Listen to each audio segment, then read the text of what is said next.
So I wanted to come on here and talk about this FBI hate crime report that literally just came out, and they basically saying it shot up to an incredible high in 2020. And it's two groups that they've mainly focused on in this report. That's black people and Asian. Now, I want you to pay attention to something very closely here. And the thing is, some of you may have already figured it out prior to me bringing this video to you. And that is that if they know that there's a high spike in hate crimes against black people in particular, why is it that one group got a hate crime bill launched for them literally within a year of a rise in Asian hate crime, or Asian based hate, based on the context of COVID and the pandemic, but black people have been facing hate for years and they still don't have not one hate crime bill on the books? See, they'll put all of this stuff out here and black people still won't get a hate crime bill to protect them under the law. And you know what's so crazy? I bet you if they did put one on the books, it would be so many loopholes in that thing. It would be like, what's the point? But I'm going to go ahead and read this article that's coming from Reuters. The number of hate crimes in the United States rose last year to the highest level in more than a decade, driven by a rise in assaults targeting black victims and victims of Asian descent, the FBI reported on Monday. The 2020 data submitted to the FBI by more than 15,000 law enforcement agencies across the country identified 7,759 hate crimes in 2020, a 6% increase over 2019 and the highest tally since 2008. The FBI data showed the number of offenses targeting blacks rose to 2,755 to 1,930, and incidents against Asians jumped to 274 from 158. Of the 7,426 hate crime offenses classified as crimes against people as opposed to crimes against property, 53.4% were for intimidation, 27.6% were for simple assault, and 18.1% were for aggravated assault. 22 murders and 19 rapes were reported as hate crimes. Preventing and responding to hate crimes and hate incidents is one of the Justice Department's highest priorities, U.S. Attorney General Merrick Garland said in a statement. The FBI hate crime statistics for 2020 demonstrates the urgent need for a comprehensive response. The Justice Department has warned that white supremacist groups represent a rising security threat after the deadly January 6th assault on the U.S. Capitol. And truth be told, they were there way before that. It's just that they chose not to acknowledge it until that incident. At the same time, reports of hate-inspired attacks on Asian Americans and Pacific Islanders have also been on the rise, spurred by what many say were then 45 inflammatory remarks blaming the COVID-19 pandemic on China.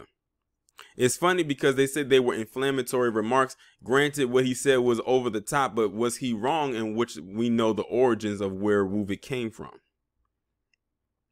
In May, Garland outlined new steps to help state and local police track and investigate hate crimes which historically have been underreported crime to the FBI by local law enforcement, and called for the department to expedite the review of possible hate crimes. A hate crimes bill to combat violence against Asian Americans passed the U.S. Senate in April with overwhelming bipartisan support.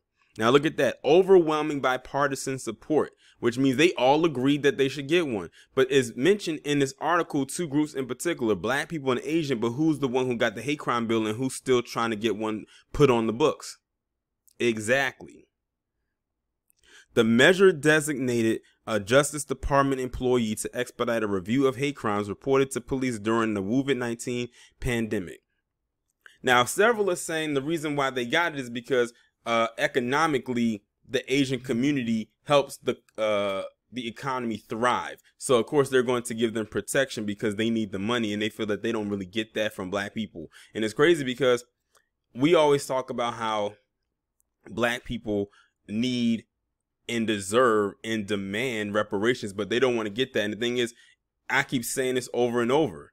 If black people, black Americans in particular, got reparations, that could literally flip the economy overnight to a point where it needs to be. They know what our spending habits is like, but they just don't want to pay anything because that means they have to admit fault. So their ego continues to get in the way of that happening.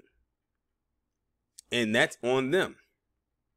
But like I said, they mentioned about the hate crimes that Asians face in America. They got a hate crime bill put on the books after only a year.